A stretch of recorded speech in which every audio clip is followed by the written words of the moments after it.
Hi, today I want to show you the next step of creating a SwiftUI application with a challenging solution to create a dialog view above the current view. To create a sheet or to create a popover layout or view in iOS is very simple because you have just a keyword for that in the SwiftUI, and once you define what should be the content of the popover, the system is basically creating the view, making the animation, and so on. But if you want to create something more sophisticated, like a dialog window in the center of the screen above the current view, then it is a pretty challenging thing, because you need to basically utilize many options of the SwiftUI system, and in my case it was not that easy to find, for example, the background coverage below the dialog view itself to cover the current view with a darker background. So basically in a storyboard solution that was pretty simple, because I just created a kind of overlay on the screen, and I showed it or hiding it when it was not needed anymore. But in SwiftUI this is not that easy. So I show you now what to do, or how you can do a similar thing in your application, and you will see that there are some weird things in the SwiftUI system. So basically the solution is like this, that I have a screen in the application, and before I let the user register himself, they need to accept the privacy settings and the user rules, and for that I want to present a dialog view with an accept and a decline button. And in my previous solution I also had a solution where the presented privacy statement is in a website, and web view is appearing, and you need to scroll through the privacy statement, and when you reach the end of the statement you can press the accept button.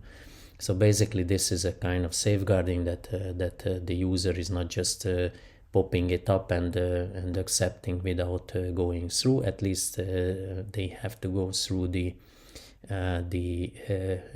privacy statement, and then they can press the button. So the solution is like that. When I press the button, then the dialog view should appear, and here I have some text, the web view, and the two buttons, plus when I am scrolling in the privacy statement or user rules, then until I'm not reaching the end of the page, the accept button is not enabled, so you cannot press. But once it is enabled, you can press the accept, or you press still the decline. Of course, the decline you can press earlier, so there is no let's say Boolean value to get this done.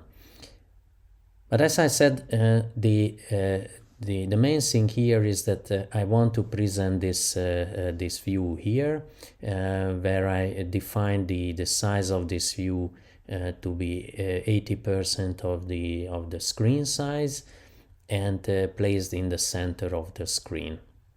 Of course, the screen means in this case the safe area layout, so only from about this point till somewhere like this. So basically is equally aligned to this safe area dimensions. So now when I press one of the buttons, then the the dialog should disappear. And of course, later on the user can continue with the registration or with the signing in to the application, to the main application actually. And also I put here on this link the same, so also with the link I can open the view, and currently the pages or the views are not storing the selection, so it's always popping up this view, but if I again press the decline button, then the dialog disappearing. So how you can do this behavior? So actually you need to have of course a view for the login screen, and here I also define a separate view for the rules. Theoretically it could be possible to use this rules view as part of the current view, simply just hiding some of the content inside this view definition here. But in my case, because I want to use this rules view in another area as well, I simply put it in a separate view. So last time I showed you the setup of the login screen, where, because I'm using a bit let's say complex process flow behind this view, I had to have a view model view setup.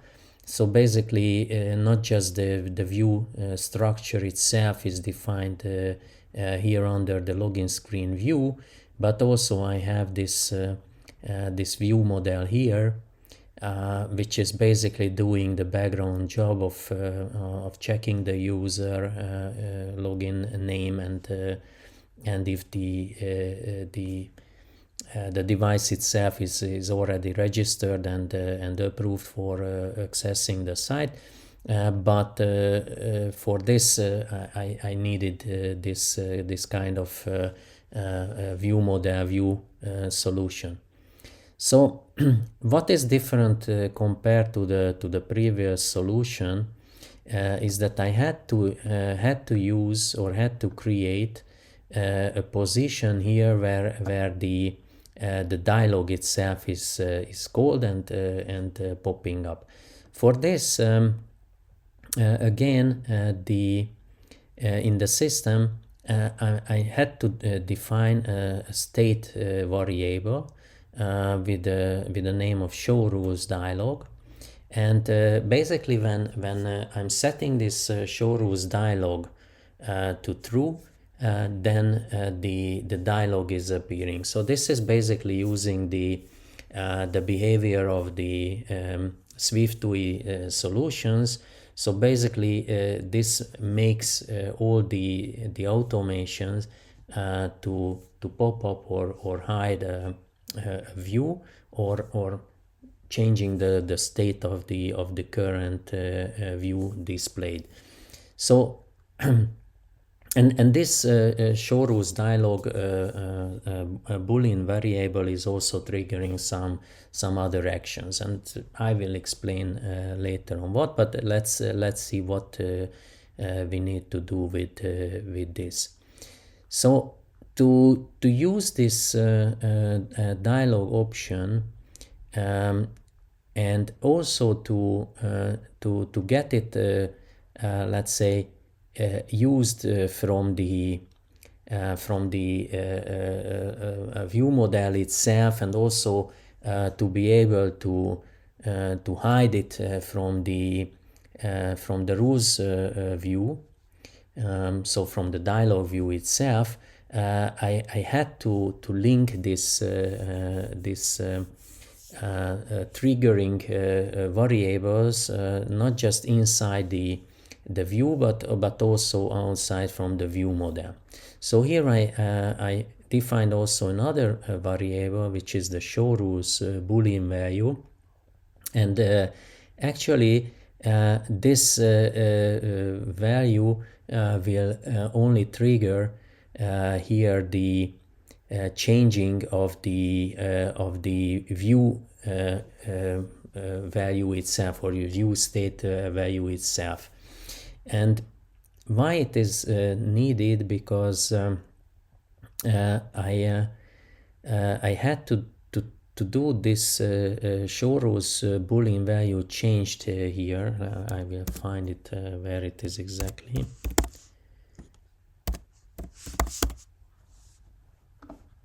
So let's go to the show rules.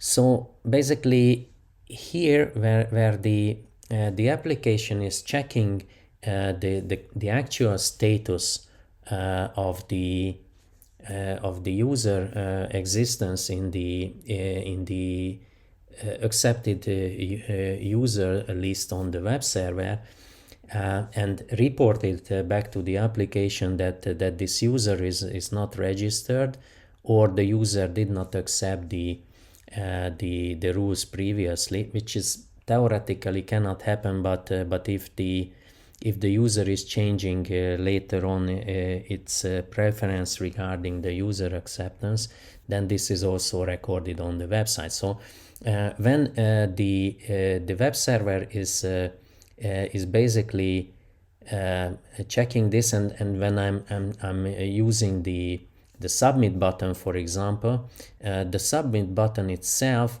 needs to check if the rules were accepted or not.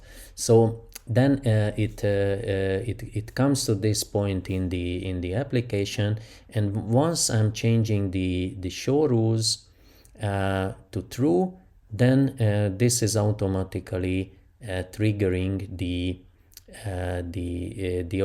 action inside the view.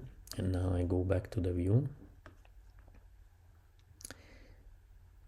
So here at the on receive, so basically when the show rules variable is changing in the view model, then this value is changing the show rules dialog to true or false, and depending on the state of the view model boolean value, and then this is automatically triggering some actions here, like this inside the overlay. I have the dialog itself called. So as you can see that the rules view is basically popping up or showing up, and also this animation is started, and plus the in the ZStack the background or the view itself is covered with a colored view, or a colored layer, which will be black and will be 30% transparent, and I placed it on the z-index 1 to be above the current view of the login view, so which was already visible on the screen. And then of course when the rules view itself is presented, this goes on the z-index 2, so it goes above the darker layer on the screen. So let's go to the rules accept view, because this is also important to talk about. So basically here the rules view is similarly created like the login screen. However, here because the size of the view I wanted to set to 80% of the height and width, I had to fence the content itself with this geometry reader, which basically reads the screen dimensions. and actually it is not really taking the screen diameter or dimensions, but the safe area dimensions, and you can work with this later on then. So I defined the elements. So I had the text element, a web view, which I had to create by myself, because there is a web view solution from higher iOS versions. Because I wanted older iOS version working on the same way, I had to define basically this web view solution specifically defined for the older iOS versions. So I have here another view created, and actually this is also showing how you can create views, what you can add to your screen, or to your SwiftUI solutions. So it's pretty handy thing to define your own object, let's say, and you can plug this object inside your SwiftUI views, and you can use them just as the buttons and labels or texts and other predefined things. I will explain how this works, but let's go through the thing. So the first thing what you can recognize here in the view is that I defined here a dismiss environment variable. So basically with this variable you can close the actual view, and this theoretically can be used for navigation objects as well, or navigation views as well. So when you open a view in the navigation stack, then with the dismiss you can go backwards into the navigation stack to the previous screen. So, but I never checked it, so I'm not at that point at the moment. Currently I'm just using it for let's say dismissing the actual dialog itself. The other thing which is also interesting here is this binding state or binding link as well. So because I want to dismiss this view on the same way as it is, or with the same solution inside the view itself, the original view, I'm just changing the same variable, so the show rules dialog variable, which is linked to the parent view. So with this binding, from the parent view declaration, one of the state variable can be linked to your child object or child view, and you will see this in the init function of this, that you also need to add this to your initial initializing procedure itself. So that's the definition here. It's exactly the same definition as here in this show rules dialog. So here you need to initiate it, but in the dialog you don't need to give a value, because you will initiate it at the init function.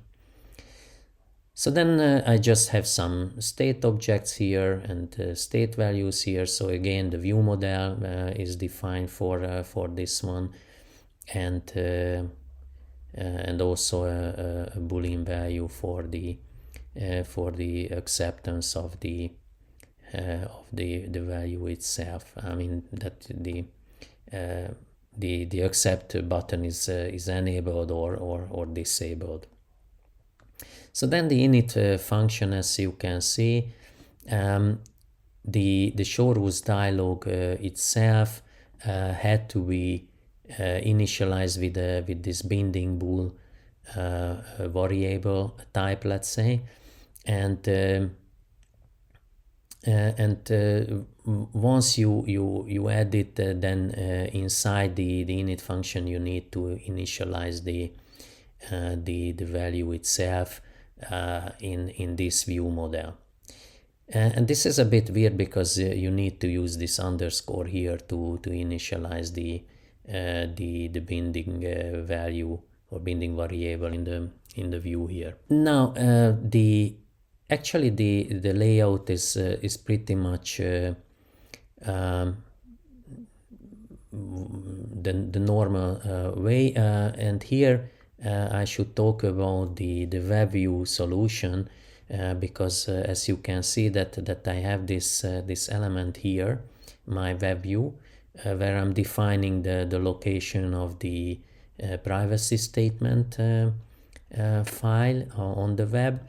And also there is an action here, the on scroll to bottom action, where I'm changing the is accepted enabled to true. So once I'm reaching the bottom of the view of the web view content, then this action is triggered, and then I can enable the accept button.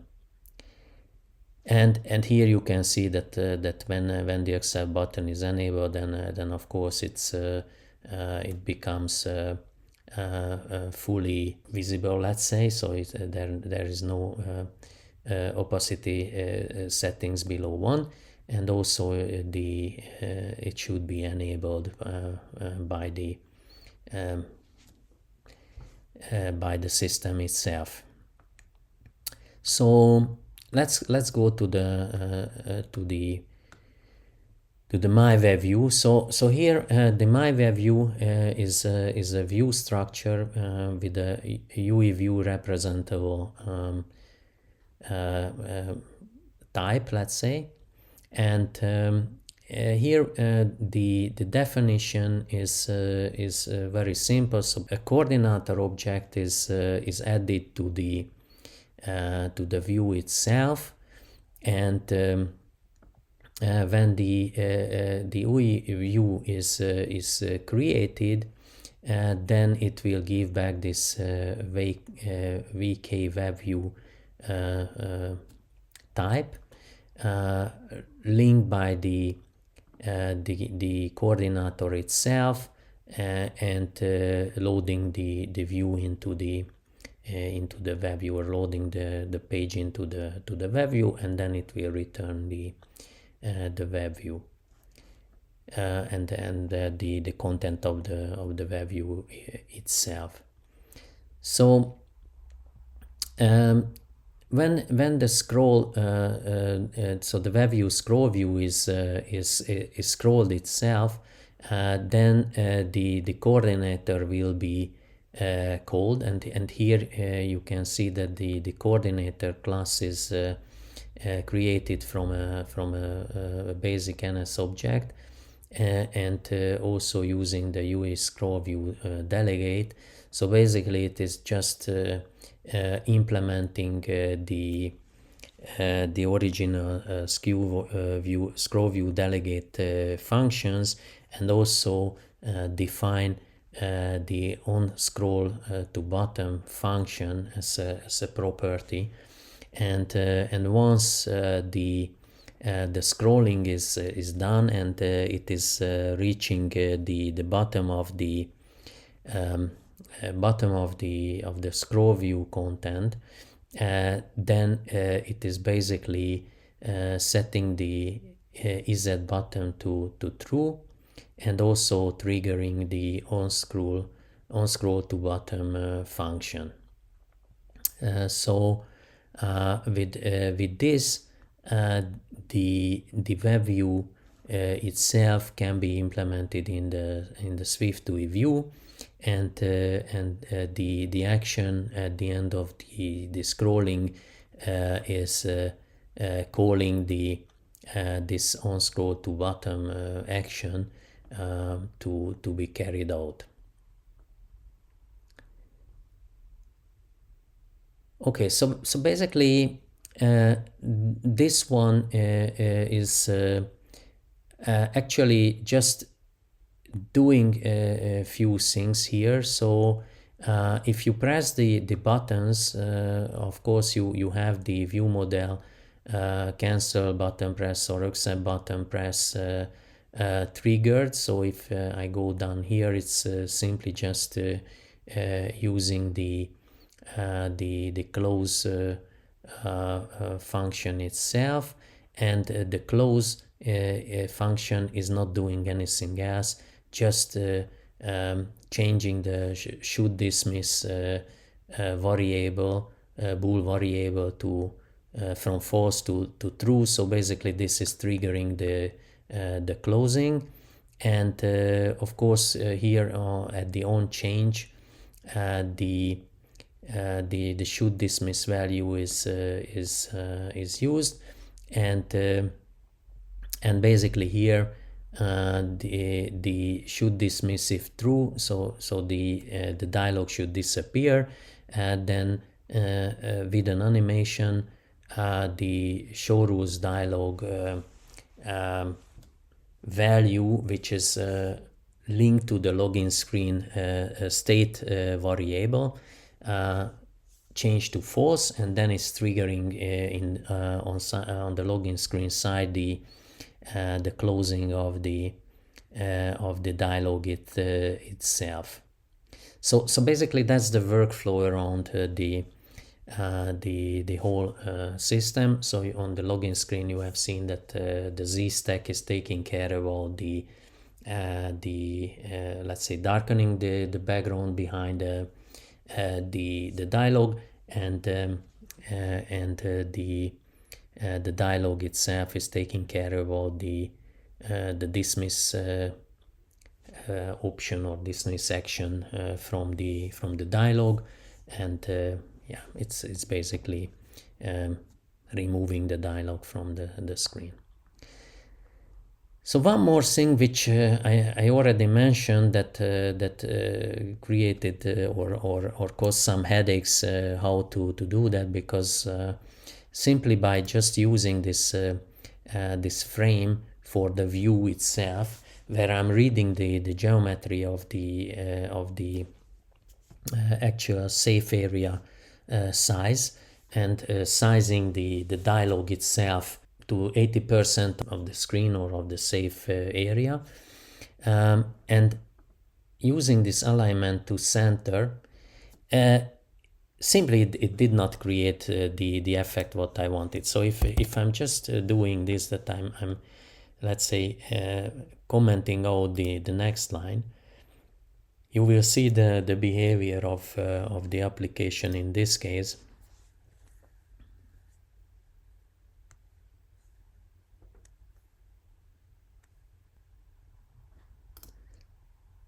So pressing the button, you can see that even if you you call this frame with the right size, it's appearing on the top left corner.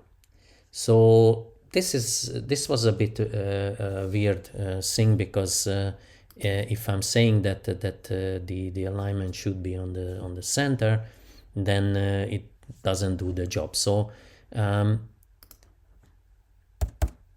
defining again a frame or the frame itself, and saying that its size is infinity in both direction, and then aligning it to the center is somehow making the magic. But it's a bit weird that on the same view you need to call twice the frame itself to get it into the center.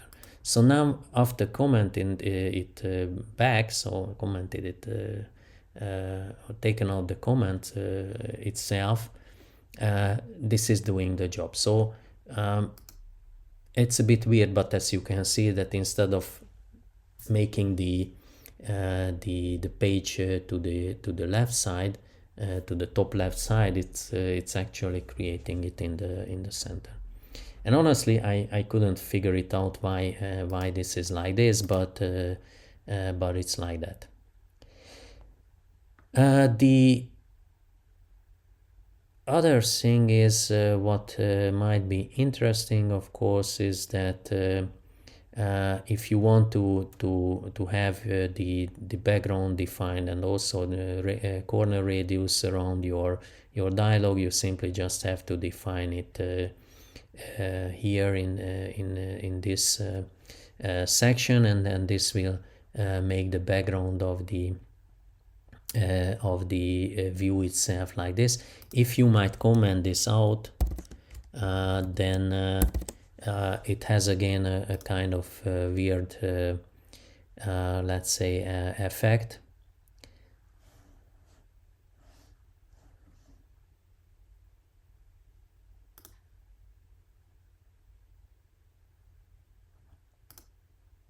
So the dialog, as you can see, the dialog doesn't have a background itself. Only the web view has a background, but this is coming from the web page itself. So of course you need to define this this on the right way. So you need to give a background color to create the view, and of course the background can be anything. It can be also gray or whatever, but you need to consider what you want to use. So this is how you can create a dialog box in your case. Of course, if you want to define a more complex dialog with some buttons on it, or you want to define a kind of dynamic view, dynamic alert view, for example, on a similar way, then you can implement it with more of these options, and of course once you define your view or dialog setup, then of course you can link it to your application at any point of your application, not just at one screen. So like I defined it separately from the login screen. However, you could be able to plug it inside the element itself with some basic functions used. This kind of external solution with a separate view and separate view model for the dialog box itself makes it more let's say applicable for many solutions. And of course you don't need to copy paste this into other places.